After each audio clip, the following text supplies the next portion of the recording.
I'm going for a walk around our beautiful school on this lovely April morning in vacation care. I'm here to tell you a little bit of a heartwarming story about something pretty cool that's happened at the centre.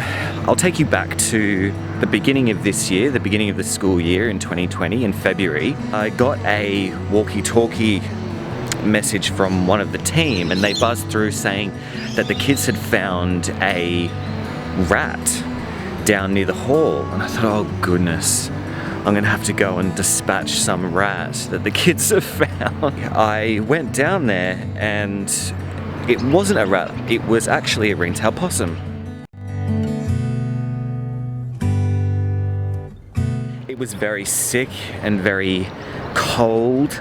It was skinny, it was dehydrated. So I rushed it down to Epping Vet, where I've taken many animals from this school over the years. I took the possum to the vet and gave them my details and thought that that was the end of it. Until I received a phone call from a lady called Glenda, and she was from Sydney Wildlife. It turned out that its feet were very badly burnt from a tin roof, so presumably it had been disturbed and then run across the tin roof, or it was used to running across the tiled roofs that now are all tin in the school, and it didn't realise how hot they were going to be, and it's burnt all of its feet. They tended to its injuries, and this lady from Sydney Wildlife, Glenda, had been caring for the possum ever since to rehabilitate it back to be released. It is now ready to be released, and I'm super excited about it. Glenda met up with me the other day and we walked around the school to see if we can find an appropriate release site for the possum, or if we could find any evidence that there were other ringtail possums in the area. And what we were looking for was a drey, which is spelt D-R-E-Y, and it's a nest that possums make in trees, ringtail possums specifically.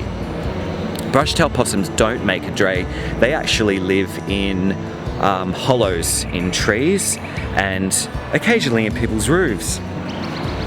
But ringtail possums make a little nest, and what we were lucky to find was actually the drey of what we are assuming is this possum. So we know where to release the possum, and I will show you some footage of the drey in a second. But what will happen is that Glenda is coming in today to meet with me, and we are going to be releasing this possum, and I'm super excited about it, and I really wanted to make sure that I shared it with you guys because it's something that's really special, I think. So yeah, stay tuned for the rest of this story. I think it's going to be a good one. Glenda has arrived from Sydney Wildlife and she's brought the possum with her, and this is just an example of the drey that they make for the possum to live in, and it has an entry and an exit for the possum, so it can easily come and go as it pleases. And this is what we're going to be hanging in the tree, well, an example of what we're going to be hanging in the tree for the possum to come and go from. She'll probably find her own nest or make her own nest shortly after she's released, but this is just so she's protected for today and potentially for tomorrow.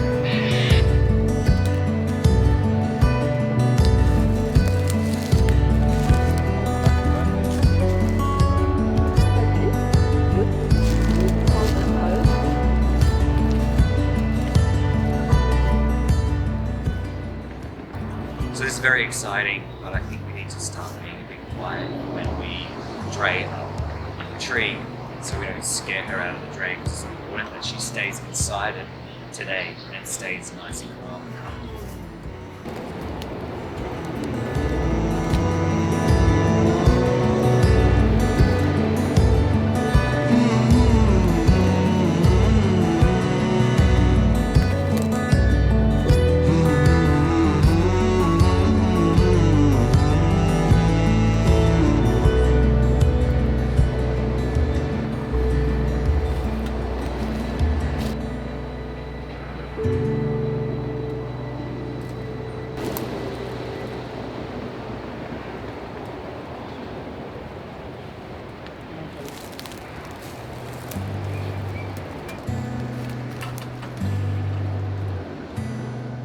Start with the best. Sure. Volunteer with Sydney Wildlife. My name's Glenda. Thanks first of all to Adam, who rescued a little ringtail possum from the school here. Yes, this particular little possum had very badly burned paws, so that means she can't climb. And if she can't climb, she can't feed herself. So if Adam hadn't found her in the hall there and taken her to the vet, she would have died of starvation. I had her first of all in a small basket, and she was there for a week or so because I had to put ointment on her feet twice a day, and that's quite a lot of fun with a wild possum.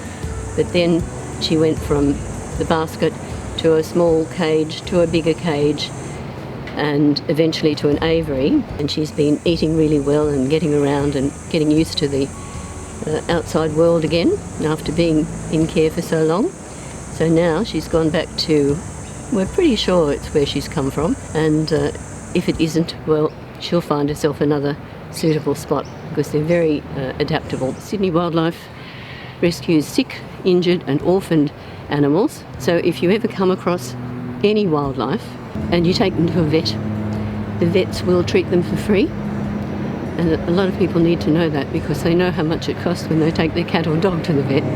But if you take wildlife, the vets will treat it for free. Then generally they call us or Wires, because we do the same sort of thing as Wires. The only difference is we're only in the Sydney Basin. So if you ring the number, has it got the number on the back?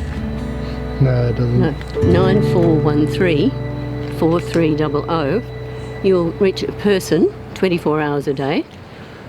So this experience has been really, really interesting and so rewarding. I didn't think it would feel the way that it has felt to see an animal that I've rescued actually be released into the wild. Meeting Glenda and talking to her about Sydney wildlife has been really wonderful too. It's been a really, really interesting journey from the rescue to, I guess, through her rehabilitation and now the release into the school. And I'm just really, really happy that it's been successful. So now fingers crossed that she'll have a long and happy life. So good luck, little ringtail possum. We'll hopefully not see you hurt or injured again anytime soon. So I think that's about all for that little possum. So I'll go home and deal with the others that I've still got.